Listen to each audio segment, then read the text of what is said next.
नमस्कार दोस्तों, स्वागत है आपका ट्रेड किंग चैनल पे। दोस्तों, आज के वीडियो में हम बात करने वाले हैं फंडामेंटल एनालिसिस के बारे में। दोस्तों, हम कैसे फंडामेंटल एनालिसिस कर सकते हैं किसी भी स्टॉक का, ये जानेंगे हम इस वीडियो में। चलिए तो स्टार्ट करते हैं। दोस्तों, फंडामेंटल एनालिसिस में सबसे मेन पॉइंट और पहला पॉइंट वो होता है मार्केट कैप, यानी मार्केट कैपिटलाइजेशन। मार्केट कैप हम कैसे निकालते हैं? किसी भी कंपनी के करंट शेयर प्राइस को अगर हम मार्केट करें मल्टीप्लाई करें टोटल शेयर से, तो उसका मार्केट कैप निकल जाता है।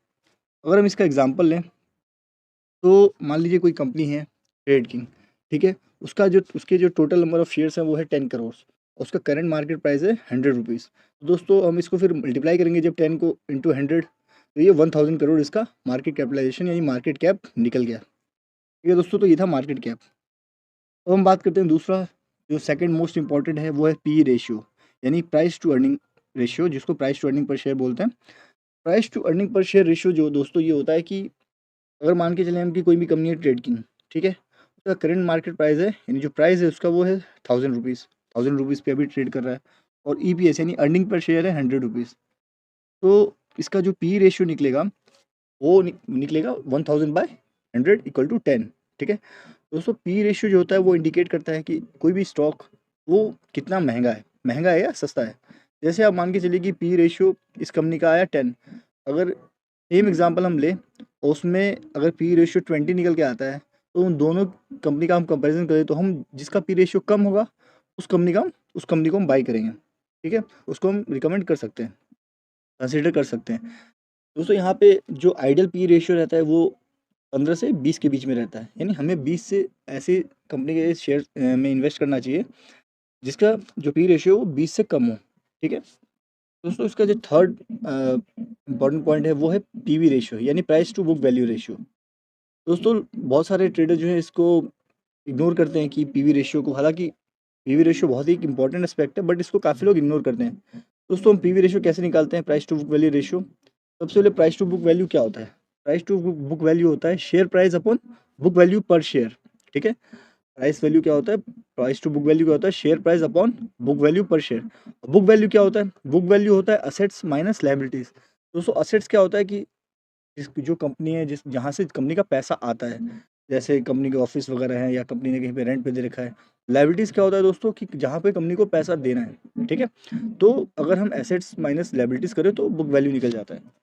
अब दोस्तों, इसको हम एग्जांपल से समझते हैं कि अगर कोई भी कंपनी है ट्रेड की, उसका एसेट्स है 100 रुपीज़ और लायबिलिटीज है 50 रुपीज़, तो उसको बुक वैल्यू जो बनी वो है 100 - 50 = 50 रुपीज़। और मान के चलते हैं कि उसका टोटल शेयर जो है वो 10 है, तो बुक वैल्यू पर शेयर क्या निकला, book value upon total share, यानी 50/10 = 5। तो दोस्तों, ये बुक वैल्यू पर शेयर निकल गया। ठीक है, अब दोस्तों हमें क्या निकालना था, हमें निकालना था प्राइस अपॉन बुक वैल्यू, यानी पीवी रेशियो क्या होता है, प्राइस अपॉन बुक वैल्यू। तो प्राइस हमने मान लिया 20। ठीक है, हमने शेयर प्राइस की वैल्यू मान ली 20, और जो बुक वैल्यू अभी हमने निकाला था वह था 5। दोस्तों, जब प्राइस को यानी 20 को 5 से डिवाइड करेंगे तो 4, ये इसका पीवी रेशियो यानी प्राइस टू बुक रेशियो निकल गया। ठीक है दोस्तों, ये थोड़ा कॉम्प्लेक्स था इसका कैलकुलेशन पीवी रेशियो का, इसलिए बहुत लोगों को ये पता भी नहीं रहता और लोग इसको इग्नोर भी करते हैं। बट ये बहुत, बैंकिंग के सेक्टर में तो ये बहुत ही इंपॉर्टेंट है। ठीक है, इसका जो दोस्तों आइडियल पीवी रेशियो जो होना चाहिए किसी भी स्टॉक का, वो दो या दो से कम होना चाहिए। ठीक है, तो ये हम ध्यान रखेंगे। दोस्तों, फोर्थ जो पॉइंट है वो है डेट टू इक्विटी रेशियो। दोस्तों, ये भी एक बहुत इंपॉर्टेंट एस्पेक्ट है। ठीक है, बहुत ही इंपॉर्टेंट एक टर्म है फंडामेंटल एनालिसिस में। इसका जो फॉर्मूला होता है डेट टू इक्विटी रेशियो का, वो होता है टोटल डेट, कंपनी ने कितना टोटल डेट ले रखा है, ठीक है, अपॉन टोटल इक्विटी, यानी कितने टोटल नंबर ऑफ शेयर्स है कंपनी के पास। एग्जाम्पल लेते हैं कि कोई कंपनी है ट्रेड की, उसका जो है टोटल डेट है 15 लाख रुपए, और उसके total equity and total shares है 10 लाख। तो दोस्तों, अगर हम डेट को इक्विटी से डिवाइड करते हैं तो 15/10 यानी 1.5, डेट टू इक्विटी रेशियो जो आया ये आया 1.5। ठीक है दोस्तों, हमें ये नोट करना है कि आइडियल जो डेट टू इक्विटी रेशियो होता है वो हमेशा 1 से कम होना चाहिए। ठीक है, 1 या 1 से कम होना चाहिए, तो हम ऐसी कंपनी के शेयर्स में इन्वेस्ट करेंगे, ऐसी कंपनी में इन्वेस्ट करेंगे। ठीक है दोस्तों, फिफ्थ पॉइंट है वो है return on equity ratio. Return on equity ratio क्या होता है, तो हम कैलकुलेट करते हैं net profit upon share holders की इक्विटी, यानी जो जो कितने शेयर्स हैं शेयर होल्डर्स के पास, तो उसको हम profit upon share holders equity, ये इसका फॉर्मूला होता है return on equity ratio. For example हम मानते हैं कि कोई कंपनी है ट्रेड की, उसका नेट प्रॉफिट है 100 करोड़, टोटल इक्विटी जो उसके पास है, टोटल नंबर ऑफ शेयर्स है वो है 10 करोड़।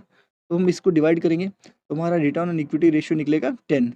दोस्तों आइडियल जो आरओई होता है रिटर्न ऑन इक्विटी वो 20 से 25 के बीच में माना गया है कि अच्छा होता है, ठीक है, और इतना ही रहना चाहिए। अगर आप किसी कंपनी में इन्वेस्ट करने की सोचते हैं तो उसमें हम चेक करेंगे कि आइडियल जो आरओई होना चाहिए वो 20 से 25 होना चाहिए, ठीक है। 6 पॉइंट है दोस्तों डिविडेंड यील्ड। डिविडेंड दोस्तों क्या होता है, किसी भी कोई भी कंपनी फॉर एग्जांपल प्रॉफिट कमा रही है, ठीक है, अब आप मान के चलिए कि जोमेटो है, जोमेटो प्रॉफिट कमा रही है अगर, ठीक है, 100 करोड़ एक साल में, तो वो क्या सोचती है कि अगर हम प्रॉफिट कमा रहे हैं तो इसमें से हम कुछ पार्ट जो है अपने शेयर होल्डर्स को भी देते हैं, ठीक है, ताकि उनका भी फ़ायदा हो कि उन्होंने क्योंकि हमारे शेयर में हमारे कंपनी में इन्वेस्ट कर रखा है, तो इसलिए कंपनी जो है अपने प्रॉफिट का कुछ हिस्सा जो है वो डिविडेंड के रूप में हर साल पे आउट करती है। दोस्तों 6 पॉइंट है वो है ईपीएस यानी अर्निंग पर शेयर। तो हम कैसे कैलकुलेट करेंगे दोस्तों, इसको हम कैलकुलेट करते हैं कि कंपनीज का जो नेट इनकम है उसको हम total number of outstanding shares यानी टोटल नंबर ऑफ जो शेयर्स है उसको हम डिवाइड करते हैं। जैसे आप मान के चलो कि कोई भी कंपनी है ट्रेड किंग, ठीक है, उसका नेट इनकम है 100 करोड़, उसके पास टोटल शेयर है 10 करोड़, तो हमारे यहाँ पे अर्निंग पर शेयर निकल के आया 10, ठीक है।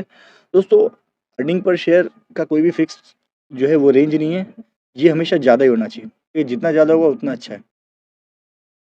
दोस्तों ये था हमारा पूरा सेशन फंडामेंटल एनालिसिस के ऊपर, ठीक है, और जो है इसी तरह की आप एनालिसिस, इसी तरह की जो है टेक्निकल एनालिसिस भी हम इस अपने चैनल पे बताते हैं। वो देखने के लिए आप हमारे चैनल को सब्सक्राइब कीजिए और हमारे वीडियोस को लाइक कीजिए। मिलते हैं एक नेक्स्ट वीडियो में, till then bye and take care.